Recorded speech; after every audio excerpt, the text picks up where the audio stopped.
We are taught that failure is defined by the scoreboard, losing the finals, dropping the ball, striking out with the bases loaded.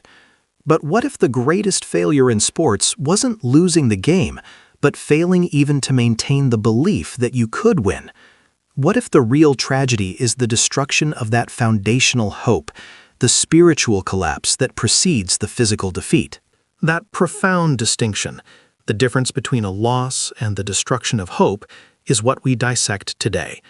Welcome to 615 Al Dia Baseball, where we dive deep into the fascinating character study of expectation-driven baseball culture, analyzing why the constant, almost ritualistic chant of "Arigatou gozaimasu," thank you, by the Chunichi Dragons faithful, might be the most revealing, painful, and glorious ritual in all of sports media.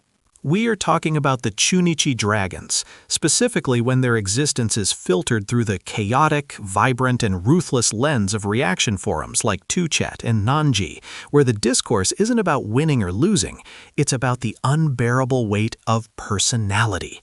We call this whole psychological profile of the team and its fanbase Dragon Ball, and its engine is Yoshiku, the pre-celebration, the premature declaration of victory, a coping mechanism so deeply ingrained that it becomes the absolute core of the collective identity. When these forums explode with thousands of posts thanking the team before the final out is even recorded, you are witnessing the formation of a unique personality type, the immortal gambler, the big bettor, whose currency is not money, but pure emotional attachment. The central figure in this drama, often the coach shouldering the responsibility, is not defined by their ultimate failure rate, but by their ability to absorb this immense prepaid community trust. We'll call him Coach Aoki, the man who lives perpetually on the knife edge of expected success. The sheer magnitude of this hope is difficult to grasp until you acknowledge the cold data that fuels it, even as that hope frequently fades into dust. Analyst Kenji Sato, speaking on the regional sports channel last month, bluntly stated, "The numbers always show they are very close to victory." In the last 5 seasons, Chunichi has consistently maintained a starting lineup ERA in the top 3 of the Central League. They have the horses to win. But Sato then pointed out the disturbing statistical anomaly that defines Yoshu's destructive power. However, when entering the 7th inning with a 2-point lead, a general anxiety, the perception that an early victory is imminent, seems to spread from the stands right into the coaching area. Sato's data is damning. The Chunichi reserve team's ERA in high-pressure, potentially game-winning situations over the past 4 seasons is 4.12, compared to the league average of 2.85.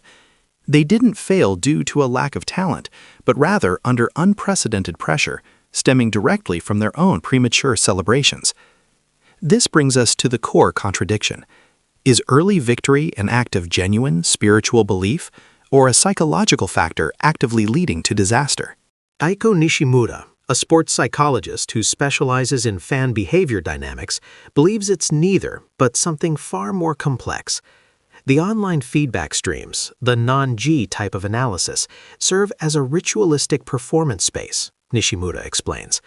When a fan types, "Thank you for the win," they're not necessarily predicting the future. They're shaping their own narrative and seeking validation from the community. They are creating a temporary world perfect for escaping the reality of constant, heartbreaking failure. Nishimura stresses that this psychological atmosphere is highly transmissible. For Coach Aoki, those celebratory quotes and memes become a tangible cloud. He walks onto the court, knowing the online world has already judged the outcome, and he feels the weight of that fictional victory, perhaps even more so than the weight of the actual score. This emotional connection is the foundation of Chunichi's entire character arc. Consider last season's crucial final game against the rival Tigers, the climactic moment that truly shaped Yoshiku's modern character. It was the 9th inning, the score was tied, and the stadium was absolutely deafening.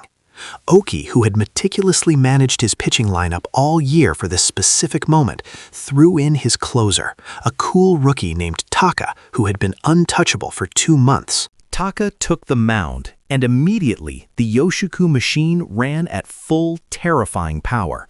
Posts flooded in, thank yous, victory chants, celebratory gifts.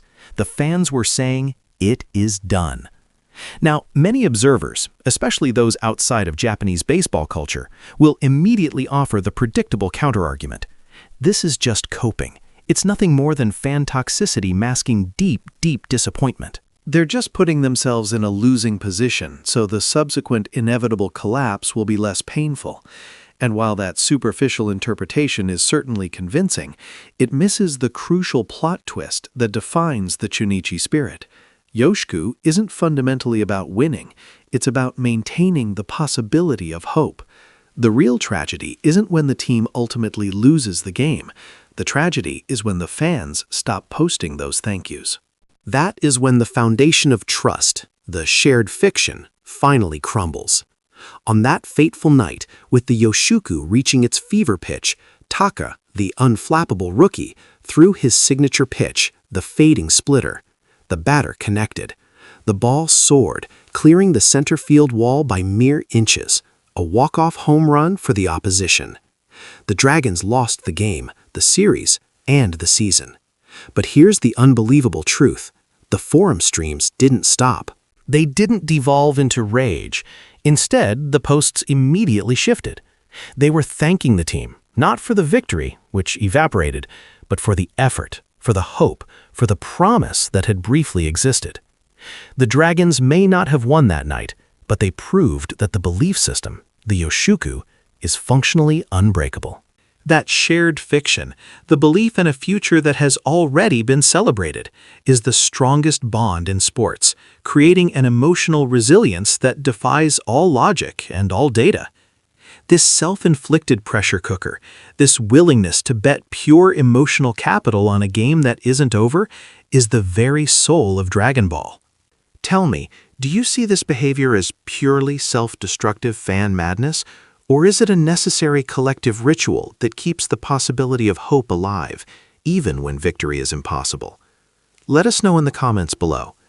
If this deep analysis of sports psychology and cultural expectation resonated with you, ensure you like this video, share it with your fellow fanatics, and subscribe to 615 Aldea Baseball for more deep dives into the beautiful, painful, and often strange psychology of the game.